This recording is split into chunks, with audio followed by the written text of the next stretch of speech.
عدنان صاحب یہ سمجھے کہ میں بیان کے بعد پھر بیان کروں گا، تو بیان کے بعد بیان تو نہیں ہوتا۔ دوسرا، جب بیان کے بعد بیان کیا جائے تو یہ بات لازم ہوتی ہے کہ پہلا بیان میں کوئی کمی رہ گئی تھی،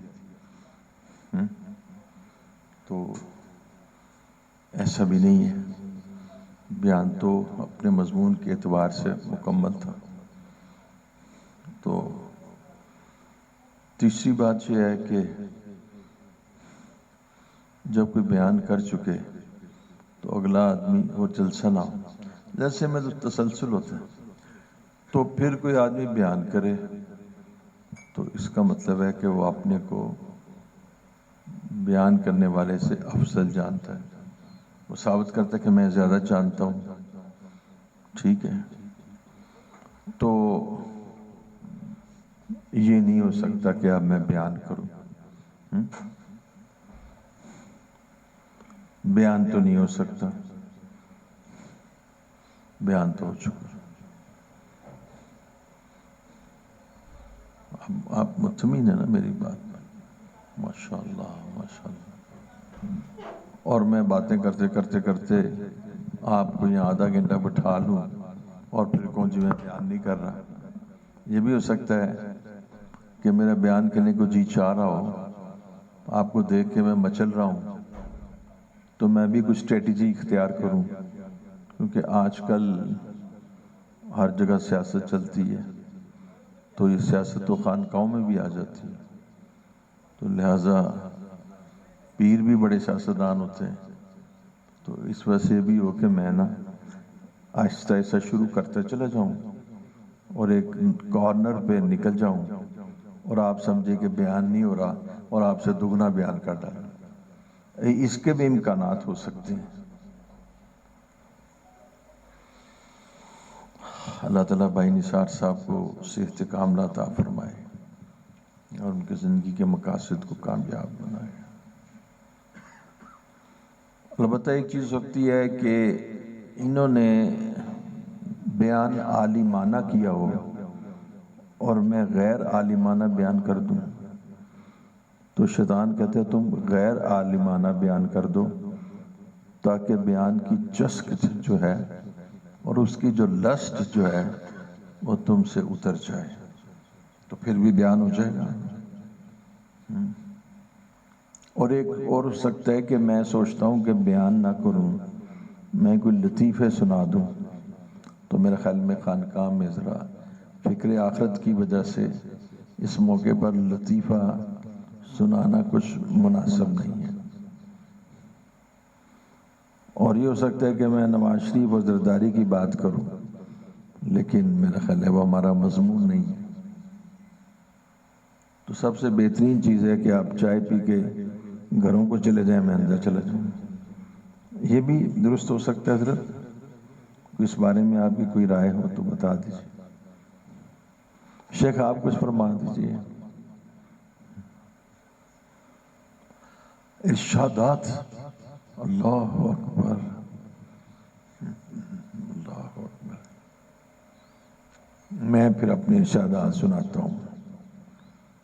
سب سے پہلے یہ ہے کہ پیارے بچوں،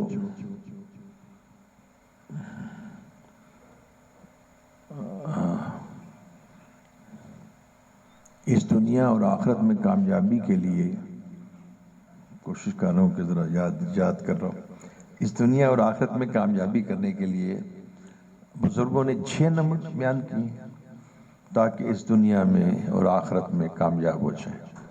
جب آپ ان 6 نمبروں پہ چلیں گے تو آپ کامیاب ہو جائیں گے۔ تو میرے ارشادات میں ہے، پہلا نمبر ہے اللہ سے سب کچھ ہونے کا یقین اور مخلوق سے اللہ کے اذن کے بغیر کچھ بھی نہ ہونے کا یقین۔ تو اس کا نام ہے لا الہ الا اللہ محمد رسول اللہ۔ دوسرا ارشاد ہے نماز، ٹھیک ہے، نماز نماز، تو نماز جو ہے وہ پڑھا کریں. اور تیسرا ہے علم و ذکر. تو العلم نور، علم نور ہے، اور علم جو ہے وہ اس لیے کہ انسان جان سکے کہ اللہ بندے سے کیا چاہتے ہیں. تو علم حاصل کر لیا کریں، علم و ذکر. اور ذکر کرنے والے زندہ ہیں اور ذکر نہ کرنے والے مردہ ہیں. اور چوتھا نمبر ہے اکرام مسلم. چوتھا نمبر ہے اکرام مسلم. تو اپنے مسلمان بھائیوں کا اکرام کیا کریں. پانچواں نمبر ہے تصحیح نیت. جو کام بھی کریں اللہ کے لیے کریں.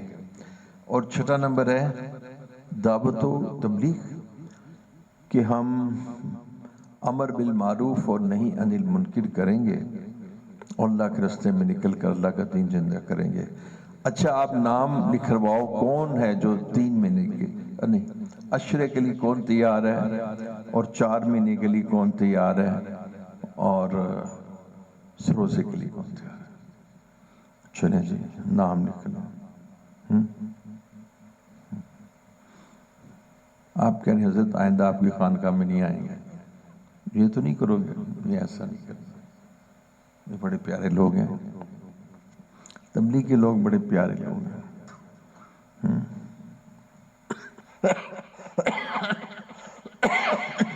اصل میں ایک ہوتا ہے بیان اور ایک ہوتی ہے زیارت. اور زیارت بیان سے افضل ہوتی ہے. جب اللہ کے لیے ایک دوسرے کی زیارت کی جائے تو بیان کے مقاصد حاصل ہو جاتے ہیں. اور بیان کے مقاصد تو یہ ہوتے ہیں کہ اللہ سے تعلق بن جائے، اور زیارت کے مقاصد یہ ہوتے ہیں کہ ہماری مغفرت ہو جائے. تو میں آپ کی زیارت کے لیے یہاں بیٹھا، اور جب کبھی کبھی آدمی بوڑھا ہو جائے، یعنی یوں کہیے گا کہ جب آدمی بوڑھا ہو جائے تو کبھی کبھی اس کو شرارتی بھی ہونا چاہیے تاکہ بڑھاپے سے اس کو ڈپریشن نہ ہو جائے. تو اس وقت میری شرارت اس وجہ سے ہے کہ میں بھی ذرا آپ کی سے مل کے ہنسی خوشی کچھ وقت گزار لوں. تو آپ کی جو زیارت ہے نا وہ دراصل مقصود ہے. اور جب مسلمان ایک دوسرے کی اللہ کے لیے زیارت کے لیے جاتا ہے تو اللہ خوش ہو جاتے ہیں اور اللہ اس کی مغفرت فرما دیتے ہیں. جب وہ مصافحہ کرتے ہیں اس کے گناہ معاف ہو جاتے ہیں. اور جب معانقہ کرتے ہیں تو اس سب سے مقصود زیارت، مصافحہ، معانقہ، اس سب سے مقصود کیا ہے کہ اس کو اللہ کی محبت میں اثر آ جائے. کیونکہ یہ ایک عمل ہے کہ جب آدمی اپنے مسلمان بھائی کی محبت کے ساتھ اس کی احترام اور اس کی زیارت کرنے سے جاتا ہے تو اللہ خوش ہو جاتے ہیں اور اللہ اس کو معاف کر دیتے ہیں، اللہ اس کی مغفرت فرما دیتے ہیں.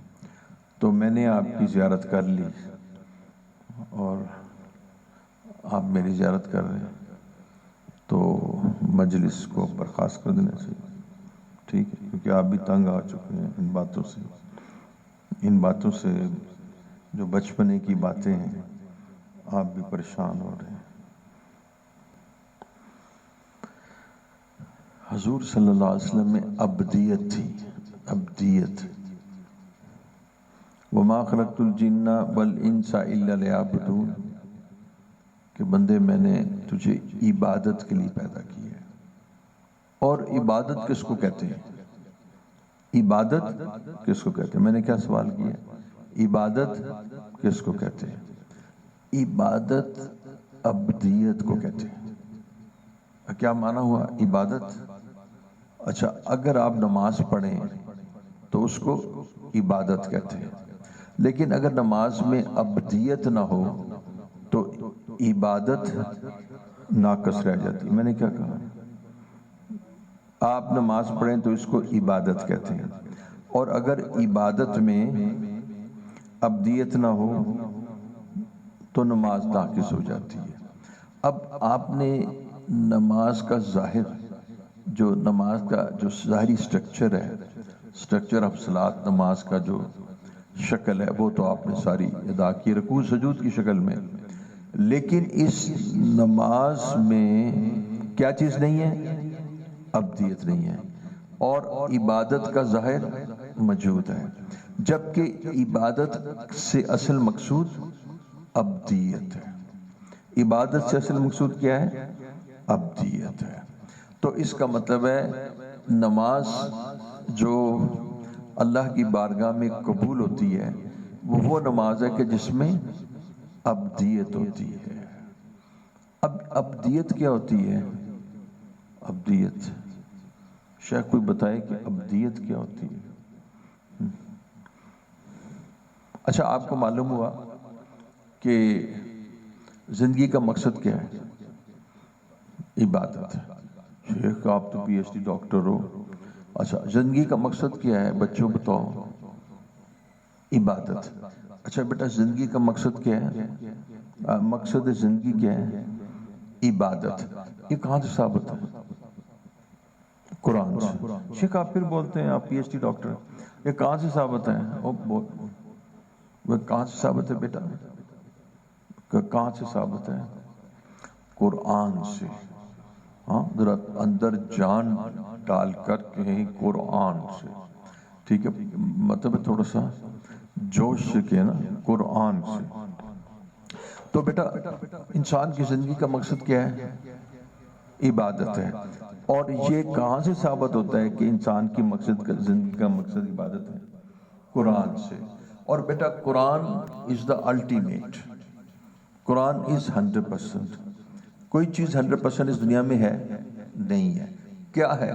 قرآن، ٹھیک ہے؟ ذالک الکتاب لا ریب فیہ ھدی للمتقین۔ اچھا اب قرآن کہتا ہے کہ تمہاری زندگی کا مقصد کیا ہے؟ عبادت ہے۔ اچھا بیٹا یہ بتائیے کہ وہ کون سی آیت ہے کہ جس میں مقصد زندگی واضح ہوتا ہے؟ وہ کیا ہے؟ آجی اونچا بولیں ان کو جی۔ وَمَا خَلَقْتُ الْجِنَّ وَالْإِنسَ إِلَّا لِيَعْبُدُونِ، وَمَا خَلَقْتُ الْجِنَّ وَالْإِنسَ إِلَّا لِيَعْبُدُونِ۔ اچھا بیٹا یہ جو میں کہہ رہا ہوں وَمَا خَلَقْتُ الْجِنَّ، بیٹا ابھی مجھے پیارے نہ چھیڑیے گا، شاباش۔ وَمَا خَلَقْتُ الْجِنَّ وَالْإِنسَ إِلَّا لِيَعْبُدُونِ، یہ قرآن کی آیت ہے جی، یہ قرآن کی آیت ہے۔ یہ قرآن کے اندر موجود ہے، یہ قرآن کے اندر موجود ہے۔ تو قرآن کی آیت یہ بتا رہی ہے کہ ہماری زندگی کا مقصد کیا ہے؟ عبادت۔ لو بیٹا یہ ایک پیراگراف ہے، مکمل ہو گیا، یہاں تک تو کوئی شک نہیں۔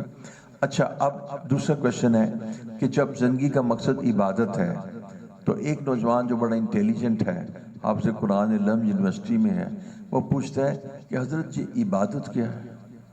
ٹھیک ہے نا، عبادت کیا ہے؟ تو عبادت کیا ہے؟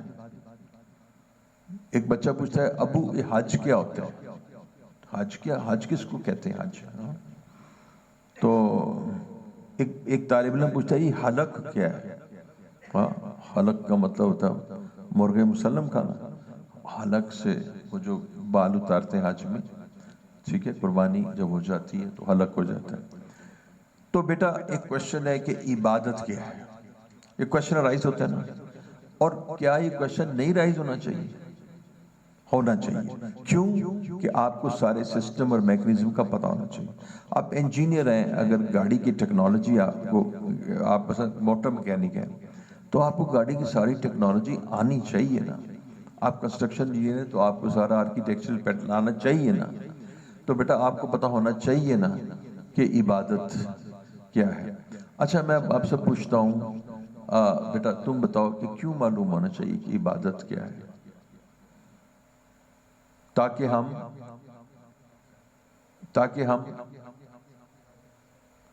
ہم مقصد زندگی حاصل کر سکیں۔ دیکھیں بالکل اچھا جواب دیا حضرت نے۔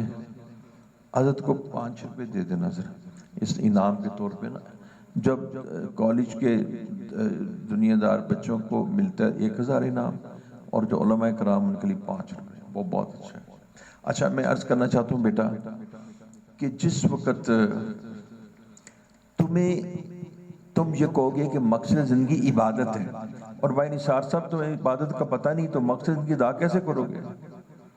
جب حضرت آپ کہتے ہیں کہ مقصد زندگی عبادت ہے تو اس مقصد زندگی کے حصول کے لیے آپ کو معلوم تو ہونا چاہیے کہ عبادت کیا چیز ہے۔ تو اس عبادت کو جاننا یہ کوئی بہت بڑی کوئی معرفت کی بات تو کوئی نہیں ہے، یہ تو کیا کہیں گے بیسک، کیا کہیں گے بیٹا، بیسک نیڈ ہے۔ دس از اوور بیسک essential requirement، یہ بیسک نیڈ ہے۔ دیکھو نا بیٹا، آپ کو معلوم ہونا چاہیے کہ زکوٰۃ کی پرسنٹیج کیا ہے۔ اگر آپ کو زکوٰۃ کی پرسنٹیج نہیں مل آتی تو زکوٰۃ ادا ہو جائے گی؟ تو جی یہ خاتون مجھے کہتی ہے جی میں نے نا اندازے سے زکوٰۃ ادا کی ہے۔ میں نے کہا وہ کیا ہوتا ہے اندازہ؟ اب دیکھیں ایک آدمی کے پاس 100 تولے ہیں، اس کو تولے اور اس کی زکوٰۃ ادا کرے۔ اب وہ کہتا ہے جی زکوٰۃ میں نے اتنی، اور جب دیکھا تو 1.8% تھی۔ زکوٰۃ 1.8% ہوتی ہے جی، کتنی ہوتی ہے؟ 2.5% ہوتی ہے۔ تو آپ کو معلوم ہونا چاہیے کہ زکوٰۃ کی شرح کیا ہے۔ سملرلی بیٹا آپ کو معلوم ہونا چاہیے کہ عبادت کیا ہے۔ یہ دوسرا سوال ہے کہ امپورٹنس آف عبادت، ٹھیک ہے، of knowing the exact essence of عبادت، کہ عبادت کا ایگزیکٹ روح کیا ہے، ٹھیک ہے، یہ آپ کو معلوم ہے تاکہ آپ اس کو حاصل کر سکیں اور تاکہ آپ اللہ کو راضی حاصل کریں، تاکہ مقصد زندگی آپ کو میسر آ سکے۔ یہ دوسرا پیراگراف ہو گیا، ٹھیک۔ تیسرا بات بتاؤں، اب کوشچن آئے گا کہ عبادت کیا ہے۔ تو ہم یہ کہتے ہیں کہ عبادت جو ہے، سر آپ نے یاد رکھیے گا پروفیسر صاحب، اب یاد رکھیے گا کہ عبادت کیا ہے۔ تو عبادت، اس کا سمپلسٹ آنسر میں دے رہا ہوں، بہت سادہ۔ عبادت نام ہے عبدیت کا، عبادت نام ہے عبدیت کا۔ اب عبدیت اور عبادت میں کیا فرق ہے؟ عبادت کی جو اصل حقیقت ہے وہ عبدیت ہے۔ اچھا اب آپ اس کو پکائیں، عبادت کی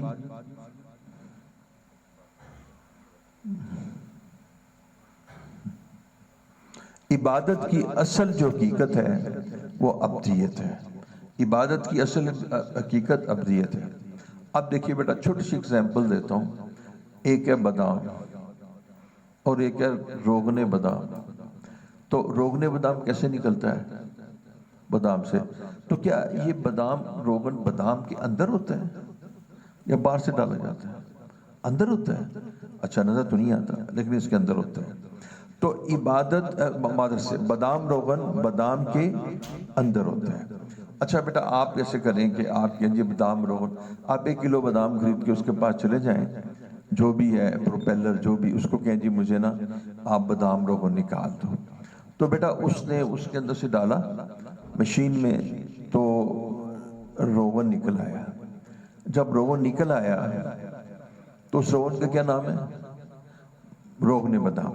اور بیٹا ریمیننگ جو تھا جو رفیج اور جو ریمیننگ جو اس کا جی پوک تھا، جو بھی اس کی ووڈ جو بھی پوک تھا، وہ اس کو ہم کہتے ہیں کہ بادام کا پوک۔ لیکن بیٹا اب اگر کوئی آدمی اس کو ایک دفعہ اور نکال لے اور ریحہ سیاہ بھی جو اس میں آئلیں نکل جائے اور وہ ایک سالڈ سی چیز بن جائے پوک سی، تو بتائیے اس کو بادام کہیں گے؟ نہیں کہیں گے، لیکن وہ تو بادام ہے۔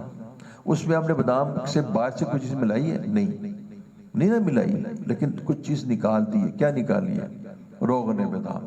تو بادام کے اندر روغن بادام ہوتا ہے۔ تو روغن بادام کی روح ہے۔ اب دیکھیں تھوڑی سی میڈیکل کی بات ہے یا نیوٹریشنسٹ کی بات ہے کہ بیٹا جتنے بھی ایکٹیو انگریڈینٹس، شیخ ایکٹیو انگریڈینٹ سے کیا مراد ہوتی ہے؟ مؤثر اجزاء۔ جتنے بھی مؤثر اجزاء ایکٹیو انگریڈینٹس بادام میں ہوتے ہیں وہ سارے کے سارے روغن بادام میں ہوتے ہیں۔ جب روغن بادام نکل گیا تو بادام کی کیا نکل جاتی ہے؟ جان نکل جاتی ہے۔ کیا نکلتی ہے؟ روح نکل جاتی ہے۔ جب کسی چیز کی روح نکل جاتی ہے تو اس کو کیا کہتے ہیں؟ لاشا، جستے خاکی۔ جب کسی چیز کی روح نکل جاتی ہے اس کو کیا کہتے ہیں؟ لاشا جست خاکی. تو لاشے اور جست خاکی کو بیڈ روم میں ایک عمدہ جگہ پہ لٹا کر سجا دیتے ہیں، ایسا کرتے ہیں؟ نہیں، اس کو کیا کرتے ہیں؟ دفنا دیتے ہیں.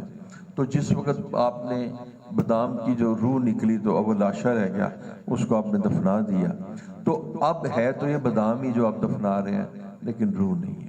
ختم ہی بات. تو یہ تو ایگزامپل تھی. یہ کیا تھی؟ مثال تھی. مثال سے مشابہ دی جاتی ہے. مثال کیوں دی جاتی ہے؟ کہ جو بات سمجھائی جا رہی ہے وہ ذرا آسان ہو جائے. ٹھیک ہے، اب آئیے واپس. تو بیٹا جو نماز ہے یہ ہے عبادت، اور ایک اس کی روح ہے نماز کی، اس کو کہتے ہیں ابدیت. ٹھیک ہے، تو دیکھیے ایک عبادت ہے اور ایک ابدیت ہے. تو عبادت کی جو روح ہے وہ کیا ہے؟ ابدیت ہے. عبادت کی جو روح ہے وہ ابدیت ہے. عبادت کی روح ہے ابدیت. اب بیٹا اگر عبادت میں سے ابدیت نکل جائے تو باقی کیا رہ جاتا ہے؟ لاشا. شاباش. باقی کیا رہ جاتا ہے؟ جست خاکی. تو وہ جو پھر جب روح نکل جائے تو پھر اس جست خاکی کو کیا کرتے ہیں؟ دفنا دیتے ہیں. اور نماز کے بارے میں حدیث میں کیا آتا ہے کہ پرانے کپڑے کی طرف لپیٹ کر. کیوں؟ کیونکہ وہ لاشا ہے. اور کئی روزہ دار ایسے ہوں گے کہ جن کو روزے سے مشقت کے بغیر کچھ حاصل نہیں ہوگا. وہ روزہ کیا ہوگا؟ لاشا. اس میں کیا نکل گئی؟ روح. اور کئی حج کرنے والے ایسے ہوں گے جن کو حج سے مشقت، کیونکہ وہ حج کے مناسک تو انہوں نے کیے، حج کا ظاہر بھی کیا، حج کے مناسک جو کہ عبادت ہے وہ سارے ادا کیے، لیکن حج اللہ کی بارے میں قبول نہ ہوا، ریجیکٹ ہو گیا. تو وہ پھر مقصد حج تو فوت ہو گیا. حج کی ایکسیپٹنس کا کیا اجر تھا کہ جاؤ اب ایسے پاک صاف ہو کر کہ جیسے تمہاری ماں نے تمہیں آدھی جناب. تو یہ تو جناب ایسے ایکسیپٹ نہیں ہوا. کیوں؟ اس کے اندر حج کی روح نکل گئی. حج کیا تھی؟ عبادت. اور اس کے اندر ایک ابدیت تھی. چونکہ ابدیت حج کے اندر نہیں پائی گئی تو اس لیے حج کی روح نکل گئی. ٹھیک ہے، تو اب آپ کہیں گے کہ عبادت سے مقصود ابدیت ہے. ٹھیک ہے، اور عبادت کی اصل حقیقت ابدیت ہے. تو یہاں تک بات ہو گئی. آگے چلو. اب نیکسٹ پیراگراف بیٹا وہ یہ ہے کہ ابدیت کیا ہے. اب آپ کو پوچھنا چاہیے نا ابدیت کیا ہے. آپ نے کیوں نہیں پوچھا کہ ابدیت کیوں؟ آپ اتنے پڑھے لکھے ہیں، آپ نے کیوں نہیں پوچھا مجھ سے؟ ہاں شاباش. آپ نے کیوں نہیں پوچھا مجھ سے کہ ابدیت کیا ہے؟ آپ بھی خاموش بیٹھے ہوئے ہیں. کیا سزا دی جائے آپ کی خاموشی کی؟ اب پوچھنے لگے تھے. میں خود ہی بتانے لگا تھا. اگر میں نہ بتاتا تو آپ ضرور پوچھتے، گریبان پکڑ کے پوچھتے ہیں. ایسا بھی ہو سکتا تھا. اچھا آپ بھی پوچھنے لگے تھے ابدیت کس کو کہتے ہیں. اب دیکھو بیٹا ابدیت کس کو کہتے ہیں. دیکھو بیٹا میں سیکوینس کے ساتھ آپ کو پڑھا رہا ہوں نا، ٹھیک ہے نا، کیونکہ آپ نورانی قاعدہ پڑھ رہے ہیں نا، اور میں نے بھی نورانی قاعدہ اپنے اکابر سے پڑھا تھا. تو پیارے بچوں بات یہ ہے کہ اب ایک کویشچن ہوگا کہ آپ نے کہہ دیا جی عبادت کی اصل حقیقت ابدیت ہے. اب بیٹا ابدیت کس کو کہتے ہیں؟ ابدیت کس کو کہتے ہیں؟ یہ سوال پوچھنا چاہیے نا. نثار بھائی یہ پوچھنا چاہیے نا. دنیا کے اندر تو آپ بڑے کیلکولیٹڈ ہوتے ہیں، ہاں بڑے میتھوڈیکل ہوتے ہیں، بڑے ڈسپلنڈ ہوتے ہیں، اور دین کے اندر کلندر بن جاتے ہیں. دین کے اندر آپ کیا کہتے ہیں؟ راہب بن جاتے ہیں. ایک اور لفظ ہے، دین کے اندر آپ چلے بن جاتے ہیں، نہیں ملنگ بن جاتے ہیں. دنیا میں تو آپ بڑے یار بریلینٹ ہوتے ہیں، ویل کیلکولیٹ. کیوں بھائی؟ ٹھیک ہے حمزہ جی، اور تم بھی ایسے ہو نا. ہاں شیخ ٹھیک ہے نا. ہاں جی دنیا کے اندر تو جناب آپ کمال ہے جی. آپ کی کیلکولیشنز اور آپ کے سٹیٹسٹکس، اور جو تسی دین وچ آندے ہو تو کہندے ہو اسی گناہ کر دے رہی ہے کہ اللہ بڑا رحیم ہے. کہندے ہو نا تسی. اوتھے تے تسی کوئی حساب کتاب نہیں لاندے، اوتھے تے تسی ملنگ بن جاندے ہو. اور ٹھیک کہہ رہے ہیں. اچھا تو بیٹا آپ کو پوچھنا چاہیے کہ ابدیت کیا ہے. تو یہ بات ختم ہوگی. Next paragraph. اچھا کیا پلیز. پیارے بیٹے شکریہ، جزاک اللہ جزاک اللہ. میں اب خوش ہو گیا ہوں. ٹھیک ہے، کیونکہ مجھے کوئی میری نیند کھولنے والا تو کوئی ہے۔ اچھا بیٹا میں next, you are very right, میں بیٹا اب نیکسٹ یہ پیراگراف میں نے بتا دیا تھا کہ بھئی ابدیت کے بارے میں کوشچن کرنا چاہیے کہ ابدیت کیا ہے۔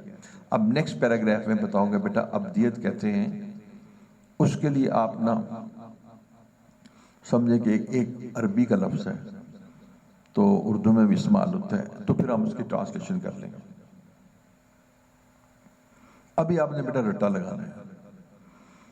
ابدیت کہتے ہیں غایت تذلل کو۔ ابدیت کس کو کہتے ہیں؟ اچھا غایت کس کو کہتے ہیں؟ انتہا، ایکسٹریمز۔ غایت کس کو کہتے ہیں؟ انتہا، انتہا۔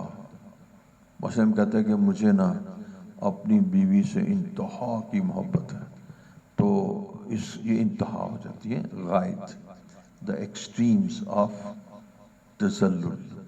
اچھا اب تذلل کس کو کہتے ہیں؟ اچھا بیٹا غایت ہم دو لفظ ہیں۔ اچھا بیٹا میں نے کیا لفظ استعمال کیا ہے؟ کیا کیا ہے بیٹا تم بتاؤ کیا لفظ استعمال کیا؟ نہیں غایت آگے بھی تو بولو نا، تذلل، غایت تذلل، ٹھیک ہے، غایت تذلل۔ کیا میں نے کہا؟ غایت تذلل۔ بیٹا غایت کا کیا مطلب ہوتا ہے؟ انتہا، یعنی ایکسٹریم آف تذلل، ٹھیک ہے۔ اور بیٹا تذلل کیا ہوتا ہے؟ اب یہ کوشچن ہے، شیخ آپ بیان فرمائیں گے تذلل کیا ہوتا ہے؟ جی تذلل کہتے ہیں بیٹا، تذلل کہتے ہیں عاجزی کو، عاجزی کہتے ہیں عجز کو، عاجزی۔ اچھا بیٹا عاجزی کو آپ نے سمجھنا ہے تو اس کا کنٹراسٹ سمجھ لیں۔ عاجزی کا کنٹراسٹ کیا ہوتا ہے؟ تکبر۔ تو تکبر عاجزی کے بالمقابل جو اس کا تضاد ہے، چیزیں اپنی تضاد سے پہچانی جاتی ہیں، رات اور دن۔ تو عاجزی کا کنٹراسٹ شیخ کیا ہے؟ تکبر۔ تو بیٹا تذلل کا مطلب ہے عاجزی، عاجزی، ٹھیک ہے۔ اور تذلل کیا مطلب ہے؟ تواضع، فروتنی، یہ بھی لفظ یوز ہے۔ تواضع، عاجزی، متواضع ہونا، فروتنی۔ اور بیٹا تذلل کا مطلب ہے جھک جانا۔ جو عاجز ہوتا ہے وہ اکڑتا ہے، جھکتا ہے، جھکتا ہے۔ جس درخت کو پھل رکھتے ہیں وہ اکڑتا ہے، جھکتا ہے، جھکتا ہے۔ تو بیٹا اس کا مطلب ہے کہ نہایت عاجزی۔ تو غایت تذلل کا کیا مطلب ہوتا ہے؟ ایکسٹریمز آف عاجزی، extremes of humility, extremes of عاجزی۔ تو عاجزی، تو اس کا معنی یہ ہوا کہ ابدیت کا مطلب انتہائی عاجزی۔ تو اس کا مطلب ہم دوبارہ کہتے ہیں کہ انسان کی زندگی کا مقصد کیا ہے؟ الا لیعبدون، عبادت۔ اور عبادت کی اصل حقیقت کیا ہے؟ ابدیت۔ اور ابدیت کس کو کہتے ہیں؟ غایت تذلل۔ اور غایت تذلل کیا ہے؟ انتہا کی عاجزی۔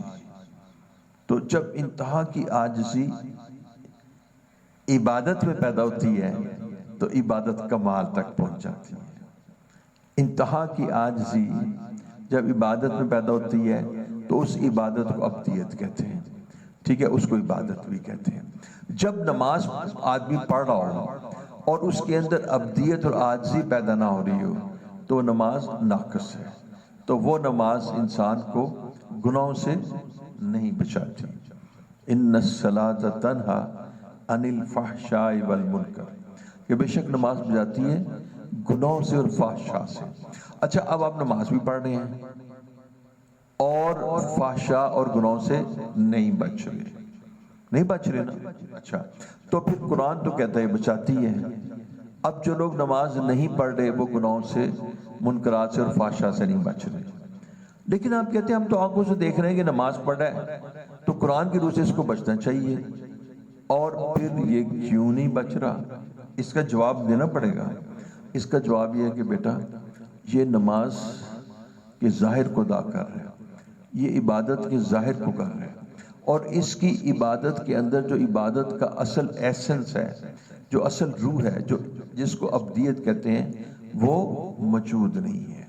نتیجہ یہ ہے کہ اس کی عبادت میں ابدیت نہیں موجود، اس کی نماز میں ابدیت موجود نہیں، تو اس نے نماز دراصل پڑھی نہیں، تو چونکہ نماز ہی نہیں پڑھی، اس کی نماز تو ناقص ہے، کھوکھلی ہے، ٹھیک ہے، اس کی رول کال لگ جائے گی، اس کو نماز کے فائدے نہیں حاصل ہوں گے۔ نتیجہ یہ ہے کہ یہ گناہوں سے نہیں بچے گا، ٹھیک ہے۔ حضور صلی اللہ علیہ وسلم ارشاد فرما رہے ہیں، حدیث مبارکہ میں آتا ہے کہ جس کی نماز اس کو گناہوں سے نہیں بچاتی، جس کی نماز اس کو گناہوں سے نہیں بچاتی، اس نے نماز پڑھی ہی نہیں۔ اچھا کیا حدیث بیان کی ہے؟ یہ فضائل اعمال، فضائل نماز میں، جس کی نماز اس کو گناہوں سے نہیں بچاتی، اس نے نماز پڑھی نہیں۔ اچھا اب دیکھیے، زید جو ہے نا گناہوں سے نہیں بچ رہا، میں نے کیا کہا ہے؟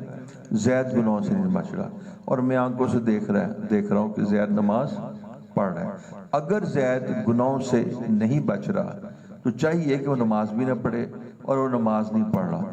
چونکہ زید نماز نہیں پڑھ رہا لہذا زید گناہوں سے نہیں بچ رہا۔ لیکن اب شکل تو یہ ہے کہ ہم آنکھوں سے دیکھ رہے ہیں کہ زید نماز پڑھ رہا ہے، اور زید نماز بھی پڑھ رہا ہے اور گناہوں سے نہیں بچ رہا۔ تو اس کی وجہ یہ ہے کہ زید جو نماز پڑھ رہا ہے دراصل وہ نماز پڑھ ہی نہیں رہا۔ وہ نماز کیسے نہیں پڑھ رہا؟ وہ تو نماز کا ظاہر رکوع سجود ادا کر رہے ہیں، لیکن اس کی نماز کے اندر جو اصل حقیقت ہے، جس کو حقیقت نماز کہتے ہیں، وہ نہیں پائی جاتی۔ اور وہی حقیقت نماز دراصل ابدیت ہے، اور قرآن سے ثابت کریں۔ اچھا میں عرض کرتا ہوں، قد افلح المؤمنون الذین هم فی صلاتہم خاشعون۔ تو بیٹا یہ جو خاشعون ہے نا، ایک خشوع، خوف۔ اچھا بیٹا متکبر آدمی تو نہیں ڈرتا عاجز ہی ہے۔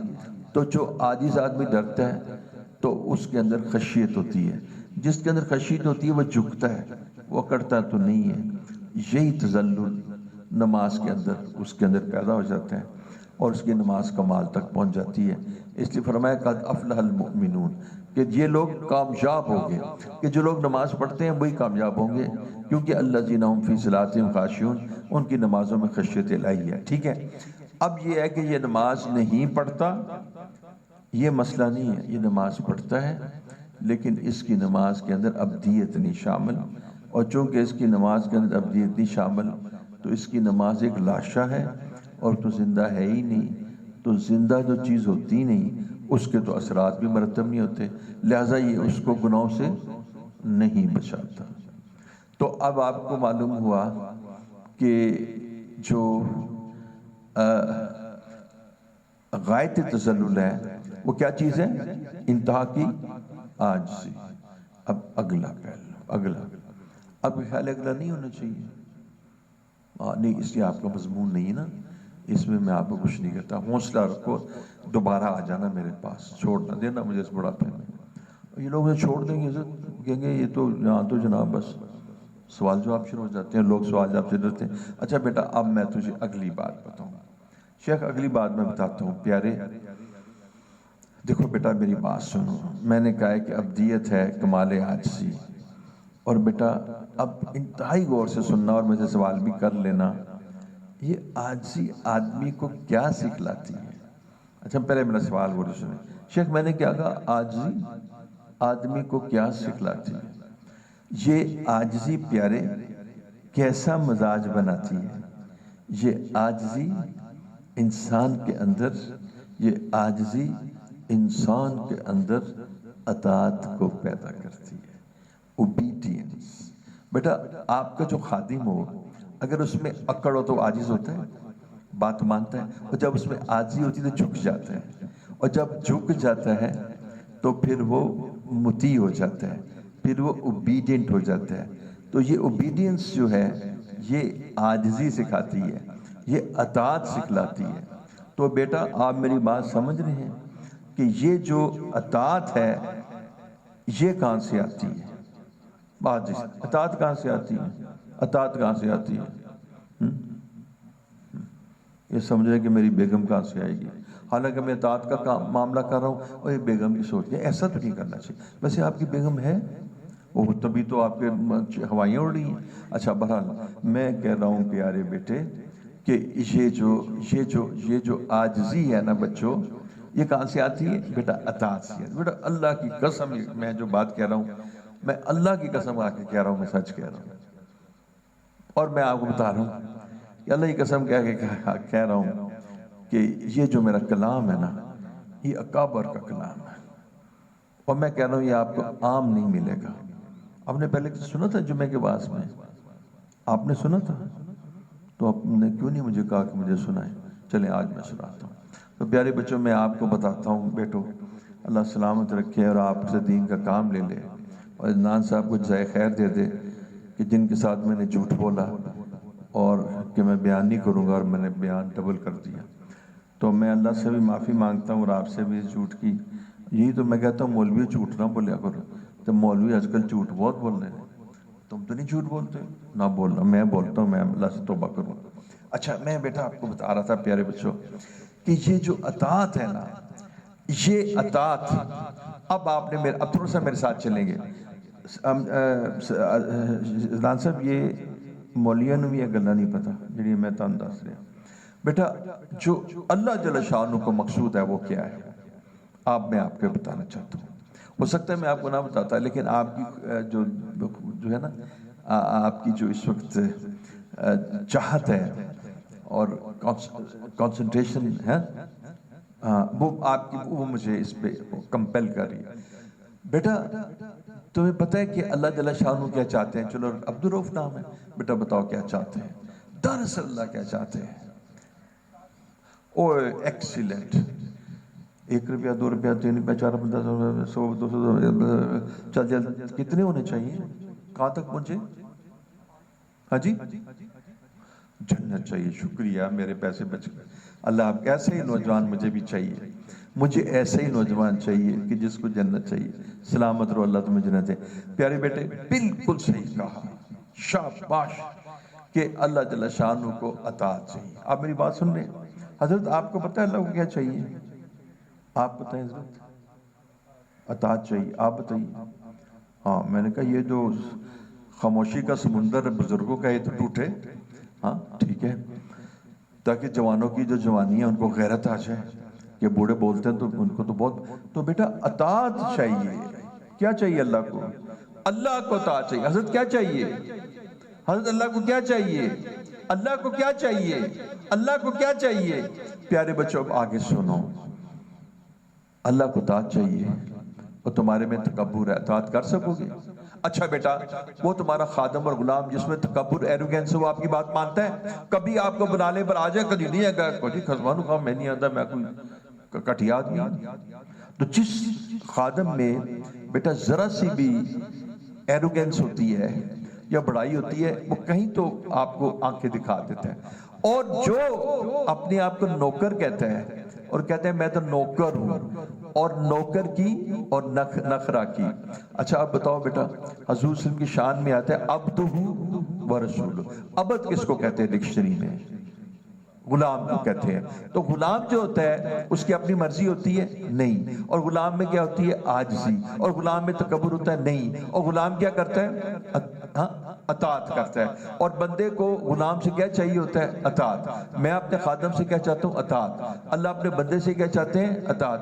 اور اللہ ہم کیا؟ اللہ کے غلام، ٹھیک ہے؟ یا ایھا الناس انتم الفقراء الی اللہ، تو ہم سارے فقیر ہیں۔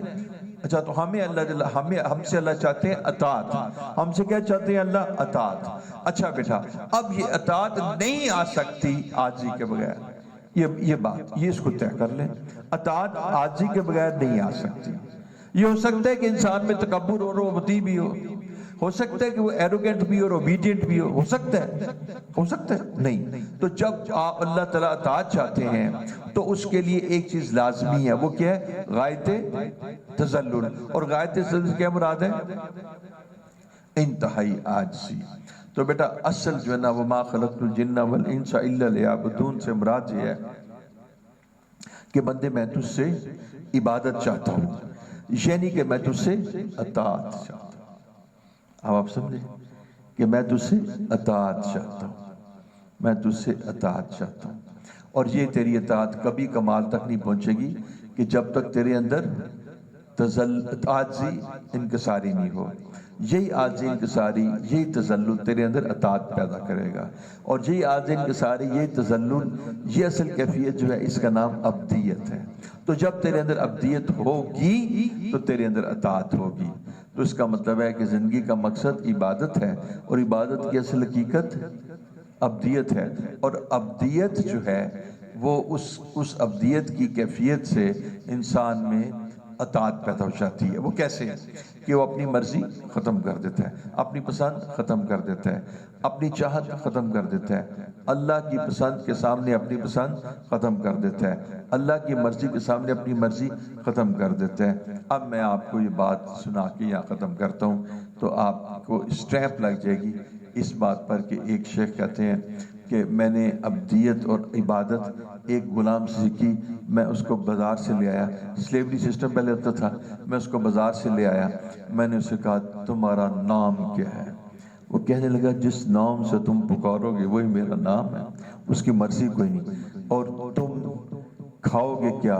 جو تم کھلاؤ گے وہی میں کھا لوں گا، بھنڈیاں کھلاؤ گے، بینگن کھلاؤ گے، دالیں کھلاتے رہو گے، میں وہ بھی کھاتا رہوں گا، چیخوں گا نہیں، میں شکوہ نہیں کروں گا، گلہ نہیں کروں گا، جو تم کھلاؤ گے وہ میں کھا لوں گا۔ اپنی مرضی کوئی نہیں، اپنی پسند کوئی نہیں، اپنی چاہت۔ اچھا تم سو گے کہاں؟ جہاں تم سلاؤ گے۔ تم پہنو گے کیا؟ جو تم پہناؤ گے۔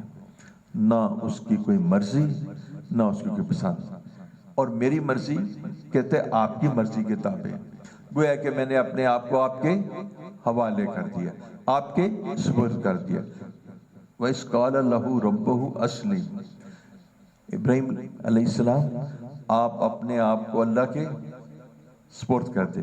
قَالَ أَسْلَمْتُ لِرَبِّ الْعَالَمِينَ، اور آگے کیا فرمایا؟ إِنَّ صَلَاتِي وَنُسُكِي، میرا عشق بھی تو، تے میری جان بھی تو، تے میرا قلب بھی تو، تے میرا ایمان بھی تو، تے میری سہنی بھی تو، تے میری ہیر بھی تو، تے میری خواباں دی تعبیر بھی تو، تے میرا قلب بھی تو، تے میری تحریر بھی تو، تے میرا عشق بھی تو، تے میری جان بھی تو۔ ان صلاتی و نسکی و محیاج و مماتی للہ رب العالمین، اللہم صلی علی سیدنا محمد و علی سیدنا محمد۔ یا اللہ آج اس مجلس میں جتنے احباب ہیں ان کو حقیقت عبدیت اور غایت تذلل اور اطاعت عطا فرما، میری دعاؤں کو ان کے حق میں قبول فرما، اور ان کی دعاؤں کی وجہ سے اللہ مجھے جنت البقیع عطا فرما۔ جزا اللہ عنا محمد